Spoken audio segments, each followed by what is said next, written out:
Thank you, thank you. Now that we've got all of the smart people out of the way, it's my turn.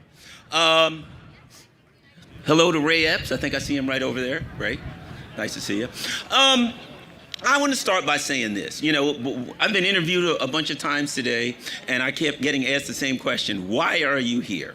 What are you doing here? Why? What's the reason? My reason is this.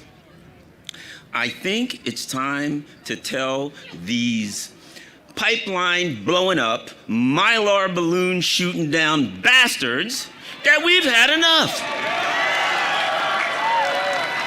I don't think it's complicated.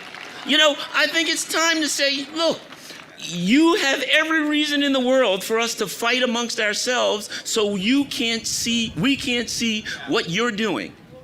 A perfect example, I'm a lefty. No doubt, no shame in my game, I'm way over there to the left. But, I don't know about the LP one. When I grew up, my dad was a longshoreman. He put on a hard hat and he went out in the cold. Then on the weekends, he was a mechanic. He'd lay under cars and work under cars and do things like that. Then I started a job. I became a police officer. And I was a police officer for many years. But I'm a lefty and I'm way over there, and you're not supposed to like me. I'm not supposed to be a person that you can agree with and work with. Why? Because I'm a lefty and there are some areas that we disagree. But I will guarantee you that there are people here who hear my story and say, my dad worked under a car. My dad wore a hard hat. Maybe we didn't have much, maybe we did. My dad had beagles. You know why? Because he was a rabbit hunter, and he went out and he hunted rabbits. He was in a union. He was a lefty. The Longshoreman Union is the left of left union.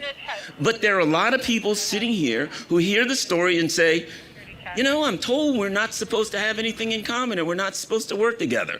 But that life kind of sounds like my life because it's an American life. But it is not the life of these pipeline bombing, mylar balloon shooting bastards, these elite ruling class people who are putting all of our lives in jeopardy. Sarah has. We are the ones who have more in common with each other than we do with them. And we're waking up. And the mainstream media didn't cover this. This is what? Alternative media. People are migrating to alternative media because they've had enough. They're tired of being lied to constantly. They're tired of being looked down upon by these elitists.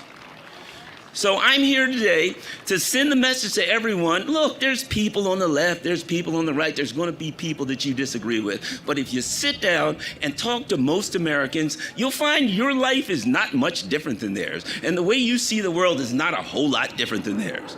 And when that happens, and it's happening now, we can come together and we can take a government that is completely decoupled from the constituents, that does not represent us in any way, and we can force them once again, well, if they ever did, but we can force them to do the things that we want them to do, to work for us. We can stop this war machine, and that's what we're going to do. This is the beginning of it. It's going to happen. Thanks, everybody. Free Julian Assange.